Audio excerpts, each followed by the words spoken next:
अस्सलाम वालेकुम स्टूडेंट।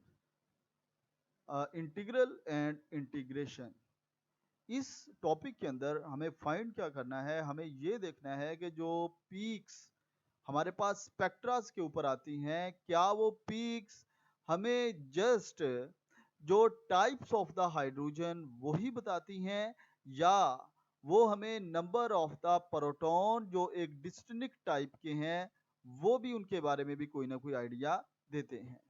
ठीक है, तो इंटीग्रल या इंटीग्रेशन जो है इसके थ्रू हम फाइंड करते हैं कि हमारे पास जो एक स्पेसिफिक टाइप की पीक है, उस पीक के अंदर कितने number of the proton exist कर सकते हैं। तो देखते हैं इसको। The NMR spectrum not only distinguishes how many different types of the proton A molecule है, but also it reveals how many of each type are contained within the molecule। यानी कि उनकी टाइप्स कितनी किस किस टाइप के हैं, बल्कि वो नेक्स्ट उनके नंबर ऑफ द प्रोटॉन के बारे में भी इंफॉर्मेशन देते हैं। In the NMR spectrum the area under the peak is proportional to the number of the hydrogen generating the peak।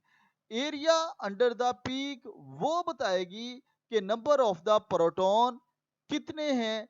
Hence in phenyl acetone, जो कि हम प्रीवियस भी एक पिक्चर पढ़ते आ रहे हैं, figure 3.12, the area ratio of the peak is 5, 2 and 3, the same as the ratio of the number of the three types of the hydrogen। तो it's mean कि हमारे पास 3 टाइप के उसके अंदर हाइड्रोजन है। नेक्स्ट अभी आगे मैं आपको बताता हूं कि ये कैसे ये वाली रेशो जो है इन्होंने एक्सप्लेन की हुई है। The NMR spectrometer has the capability to electronically integral area under the peak. यानी कि इलेक्ट्रॉनिकली जो इंस्ट्रूमेंट है वो खुद ब खुद पीक का एरिया कैलकुलेट कर लेता है, और कैलकुलेट करके उसका इट उसका वो ड्रा करता है peak. It does this tracing over the peak A vertical rising line called integral which raise the highest by the amount proportional to the under the peak। तो हमें ये under the peak पता चलता है। अब देखिए, हम ये एक एग्जांपल डिस्कस कर रहे हैं शुरू से, और ये उसका स्पेक्ट्रा है। इसके अगर आप ऊपर देखें ये वाली जगह, तो ये क्या है, इसके इंटीग्रल्स ड्रा किए हुए हैं, और ये इंटीग्रल इंस्ट्रूमेंट इटसेल्फ ड्रा कर देता है। अब इसमें अगर हम देखें कि इसका ये जो इंटीग्रल ड्रा किया है, इस टोटल इंटीग्रल में जहां से ये देखें ये पीक स्टार्ट हो रही है, और जहां पर जाके ये पीक की हाईएस्ट जो उसकी वैल्यू बन रही है वो कितनी, ये कैलकुलेट करके हमें इंस्ट्रूमेंट दे देता है। अब हमारे पास यहाँ पर देखेंगे 55.5 डिवीजन, इसके 22, और इसके ये जो है 32 डिवीजन है। यहाँ से लेके ये जो एक बॉक्स है ये 10 के बराबर कंसीडर किया हुआ है। तो ये दो बॉक्स और दो बॉक्स से कुछ अबव एरिया है, यहाँ पर तो छोटे बॉक्स नहीं है, लेकिन एक्चुअल स्पेक्ट्रा के अंदर ये छोटे बॉक्सेस भी होते हैं, जहां से इट्स मीन के इस एक बॉक्स के अंदर 10 और बॉक्सेस भी होते हैं। ठीक हो गया। तो ये हमारे पास जो एरिया है वो 55, ये 22, और ये वाला जो एरिया है हमारे पास इस इंटीग्रल का ये 32 है। Note that the integral of the highest of the integral line does not give the absolute number of the hydrogen, it gives the relative number of the each type of the hydrogen। For a given integral to be any use, there must be the second integral to which it may be referred।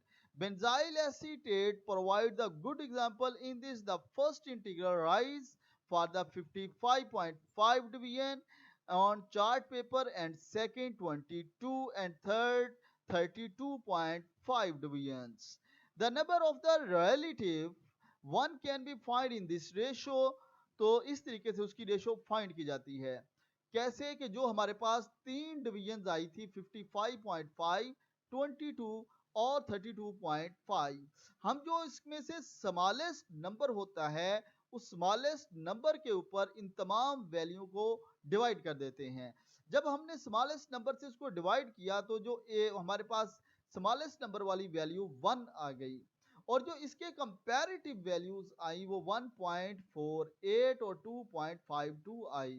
It's mean कि अगर हम इसमें देखें कि ये जो value है 22 वाली, अगर आप ग्राफ में देखें तो ये पीक किसकी है, CH2 की, यानी कि इसमें हाइड्रोजन कितने हैं, 2 हैं। इट्स मीन के अगर 2 हाइड्रोजन है तो इंटीग्रल वैल्यू 1 आ रही है, और अगर ये 1 पॉइंट ऑलमोस्ट 5 वैल्यू हो तो इसका मतलब है इसमें 3 हाइड्रोजन हैं, और अगर ये 2.5 है तो इसका मतलब है कि इसके अंदर 5 number of the proton, 5 number of the hydrogen exist करते हैं। ठीक है, तो ये एक्चुअली इसके अंदर होता है। ये सारी कहानी, ये थ्योरी इसके अंदर जो इंटीग्रल्स वाली थी वो यही वाली थी। सिमिलरली ये पीक्स भी दी हुई हैं, यहाँ पर भी वही उसी टाइप की एग्जाम्पल को ही डिस्कस किया हुआ है। तो ये हमारे पास जो वैसे दिया हुआ है, इस टेबल को याद करने की ज़रूरत नहीं है, लेकिन इसको आपने देखना लाजमी है। थैंक यू, अल्लाह हाफिज़।